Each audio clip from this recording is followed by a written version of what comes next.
Alright, I believe that is the tension unit in that mini house. I'll try to get a view of it. The drive unit is obviously up there. I'm pretty sure everything is just one cable. I'll do a full speed recording on this one. So I'm gonna go really slow and make you guys go really slow. If you do that, I roll. If you do that, I'll punch you. Alright, dude, you're good to go. You can push down on the handlebars so you pass the orange cones. Right here's the tension unit. Yep, there's a big bull wheel back there. That's all it is. Depression sheaves and a big bull wheel. Kind of reminds me of a Hall, honestly. A Hall or yeah, the style. New coaster, old ski style.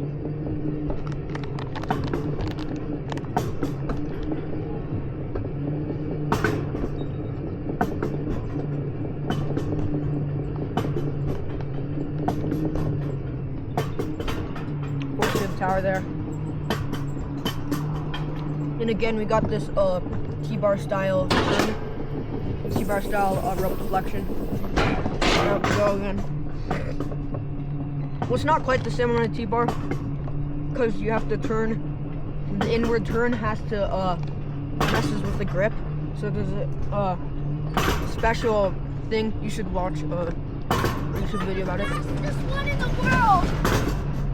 I don't know, don't mind that guy. There's another tree shift tower.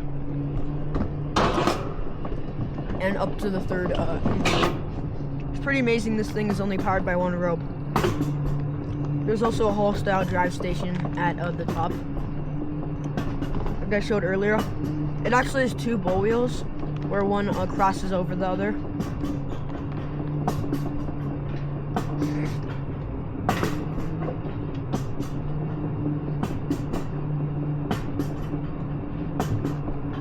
There's another combo tower and some sheaves. You can feel them thump, like I said in the previous video, just like a real lift.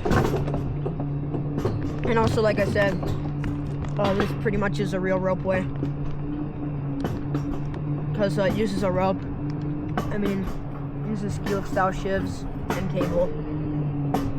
I gotta be careful going full speed on this one because I don't want to lose this camera. Even those bull wheels look like a Borvig or a Hall from the bottom. Obviously they don't from the top, but that's a different story. There's American Flyer over there, 6th place, blue bubble chair, built 2020 by Leitner Palma. It actually replaced an extremely rare Palma competition. It's not super rare, but it's pretty rare. And I believe American Eagle was a, I don't remember if it was American Flyer or American Eagle, but one of them was a Falcon Alpha, and the other one was a competition. I'm pretty sure this one was the competition though. They're both built in the same year, which is pretty interesting for one being a competition and one being a Falcon.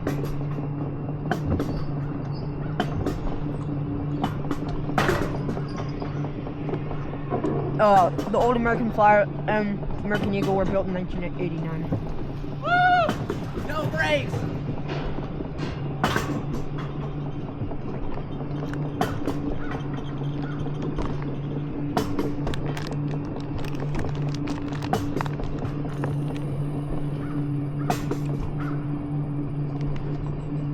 You can see Woodward Express up there.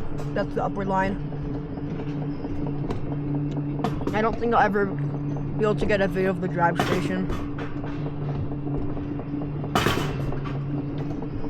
Another 2-shift tower. Of course, real towers wouldn't look like that. You can't have the wheels supported on both sides by a plate like that because then the grips wouldn't be able to pass through. You can do that on a depression tower though. Approaching the drive station. I believe AMG built this coaster, or at least the cars are.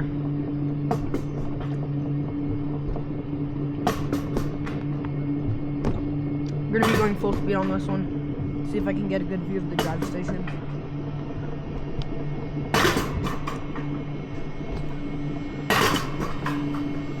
So as you see, we have one roll wheel in the back connected to an AC motor, another slightly connected roll wheel changing the power.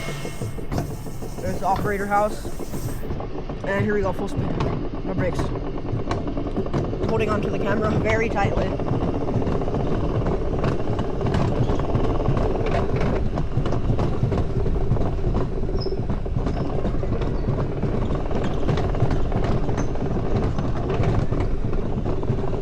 The G's aren't too bad, maybe like 1.6 to 2 G's on the tightest turns.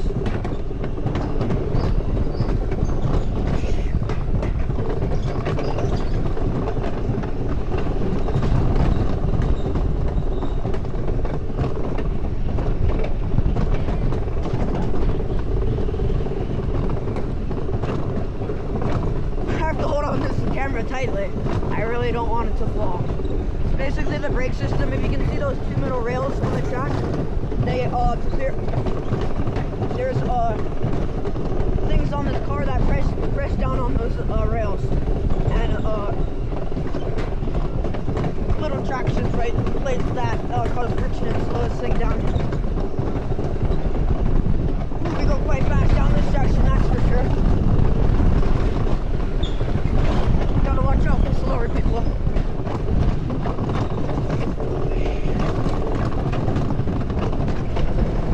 Oh, that's pressing some cheese around this turn. That's for sure. Little straight section. I guess you could count this as the mid-course brakes. See the four wheels down there? We'll speed up again. American Flyer and American Eagle on stations. They're both top drive models. And then we're going to slow down here because I don't want to slam into the brakes too hard.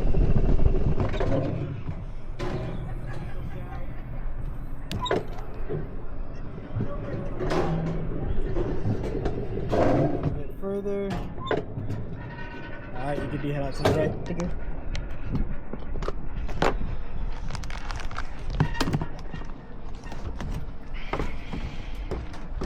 That's the red.